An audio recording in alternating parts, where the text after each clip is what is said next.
вы не видите бедствия народа, который живет рядом с вами. Ну пусть бы вы даже оставались равнодушными к нашим бедам, но вы еще пытаетесь нас облить грязью.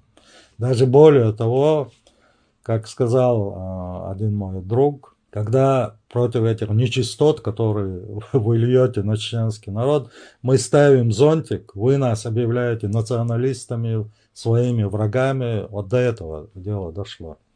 Ну, на самом деле, я, Джабраил, думаю, что эти люди, они враги в первую очередь своих народов. И сейчас я объясню, почему. Когда вот какой-нибудь такой информационный перец начинает поносить чеченцев, то чеченцы, конечно, не остаются в долгу и отвечают вот этому человеку, который, как правило, прячется за свой народ, ну, соответствующие дают ответы, и все эти ответы попадают в тот народ, представителем которого себя заявляет вот этот человек.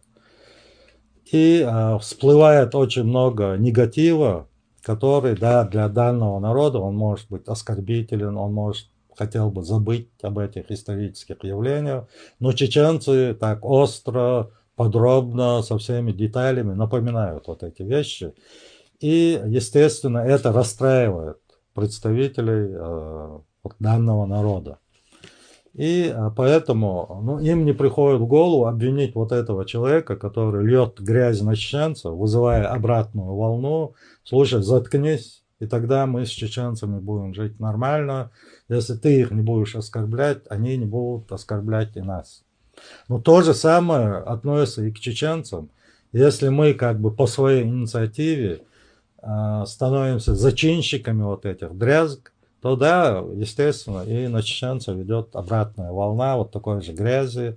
И тогда вот наши чеченцы, которые вызвали эту обратную волну, они являются на самом деле врагами чеченского народа, потому что они спровоцировали вот эти обратные оскорбления. Это относится ко всем народам, и к чеченцам, и к нашим соседям. То есть каждого человека, который оскорбляет другой народ, вызывая обратный шквал, мы можем смело называть врагом в первую очередь своего народа, хотя он как бы предстает патриотом своего народа, как бы его защитником.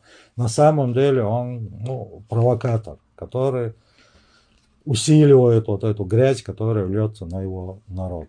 Но поскольку чеченцы, честно говоря, были заняты вот последние десятилетия другими вещами, им было недосуг копаться там в истории соседних народов, чеченцы попросту выживали в этом суровом мире, то я не считаю, что именно чеченцы являются зачинщиками этих дрязг.